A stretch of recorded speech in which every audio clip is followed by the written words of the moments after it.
Hello guys, welcome to my Arnold 3D render tutorial.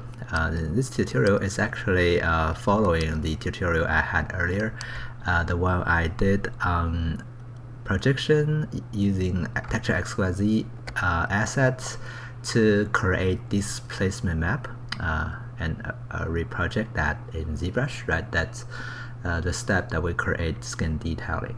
And also I have a bunch of tutorials on the skin color projection using Mari 2.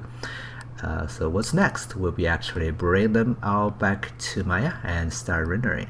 Okay.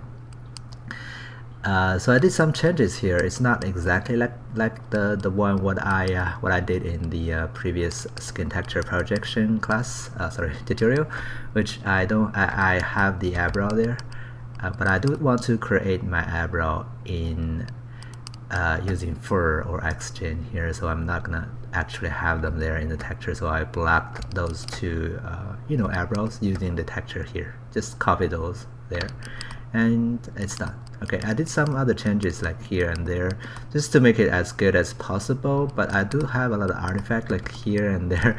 I just sometimes I would actually go back and see if it's good enough already, and then if it doesn't, then I go fix it. Anyway, let me export my texture here. First, it's gonna be right click on my layer stack and export flattened, export all layers flattened. Okay, and then I'm gonna put them into my source image folder. I'm gonna create a new folder and call it body diffuse. Okay, I'm gonna name it body diffuse. That's okay. And JPEG is my format. Now I didn't make it an XR or a TIFF or anything because it's just an 8-bit color information, and sometimes they don't really make that much of a difference, but they do make the files bigger. So for color information, I don't really want it to be of a big file format, but you can, if you wanted to get extreme detail, you can try TIFF or something like that. I'm just gonna use JPEG. Okay, export our patches, and it's just gonna take a little while for it to bake. And when it's done, I should have 4 textures. They're all 4K and all properly named as its own UDRM texturing naming convention for UV tiles. Now while it's doing that, I can go back to ZBrush, and I can also bake my displacement map right here in ZBrush. The displacement map can be baked using the Z plugin, which is this guy here. Let me drag it down here and open the multi-map exporter and check out displacement and check out others, and go to the export options, and you want to make sure you have smooth UV on mid value to 0, 32-bit and XR format. That's the format you use for Arnold. And make sure you also uncheck the flip V. The reason for that is because remember that when we were projecting in displacement map, right, we went to the UV map and adjust, and we flip it already. So we don't want to flip it again. Anyway, alright, now when you're happy with those settings, then you can start baking the map by click that create all maps. Now some people may argue that you can turn adaptive on, right? That's actually will give you better results, but it's gonna take a lot of time to bake, so I'm not gonna do that. I don't think it's gonna make a whole lot of difference. Anyways, so create all maps, and I'm gonna put it into my texturing and new project, source images. I'm gonna call this guy body this, and save.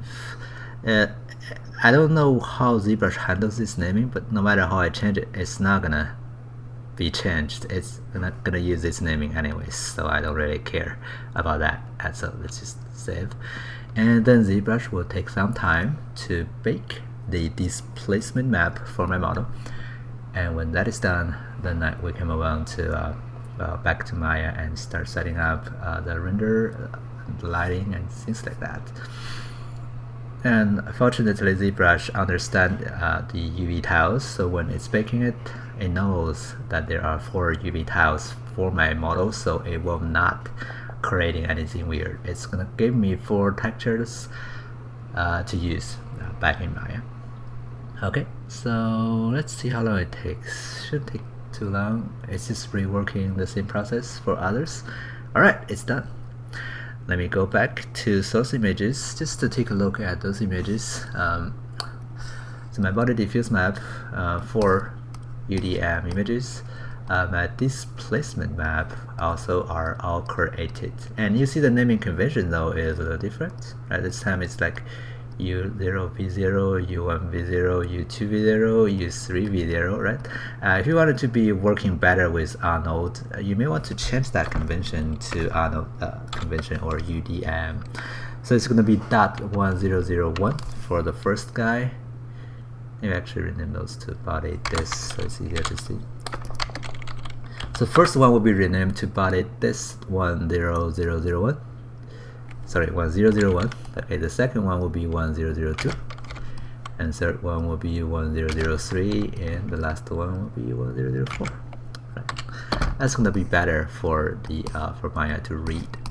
Anyway, so let's go to Maya now, and this is my model here. It's the low resolution model, and I only have my model here, nothing else. Okay, let's just focus on the skin shading.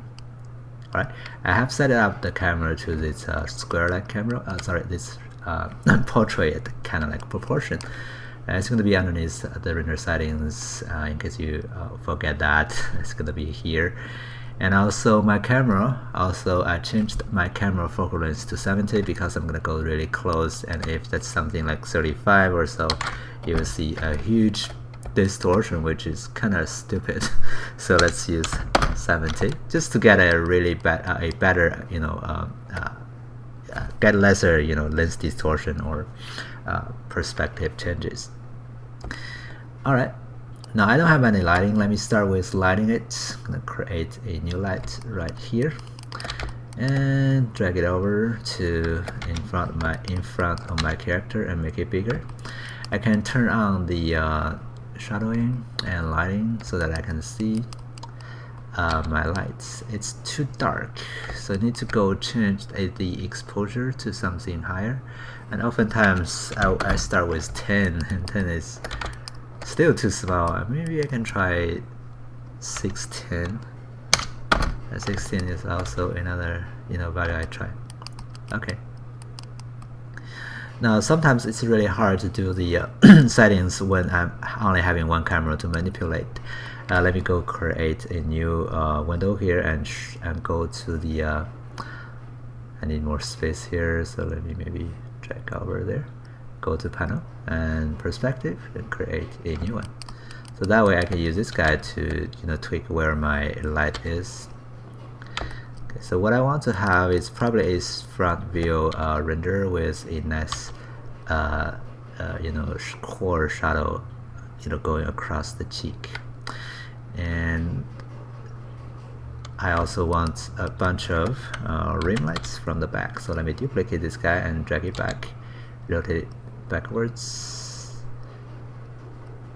and make it light. The side of my character, so I have some nice rim light.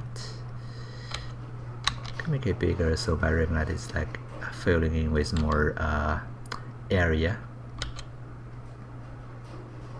Okay, and maybe distance can be a little bit longer, further away. Kind of want to have some bleeding here too.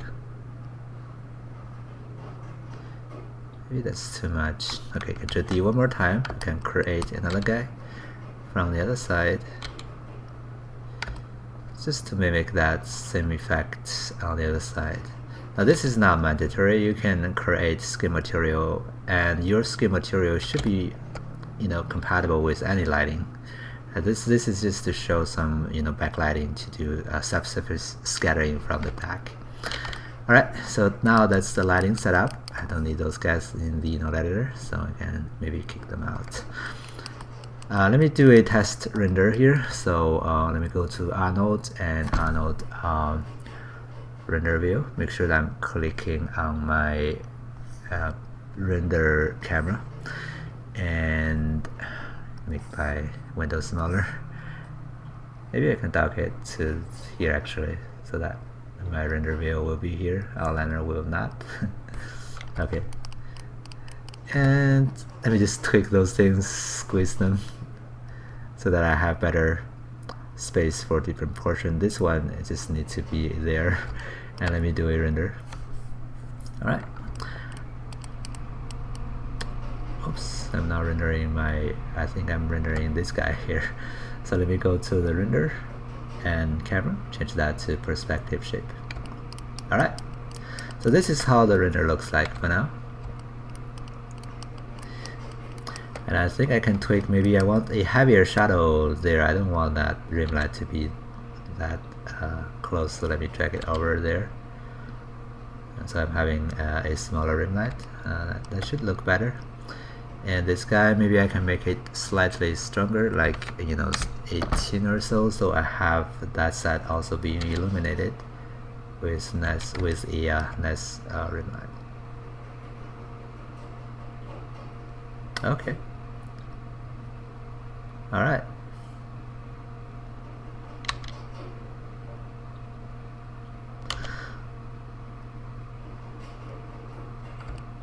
So this is how my render looks like so far. It doesn't have any detail or anything, but at least I have a perfect lighting to start with. And I think I can maybe tweak this one just to have some more shadowing on the side of the face. That looks ugly. Maybe I think that's good.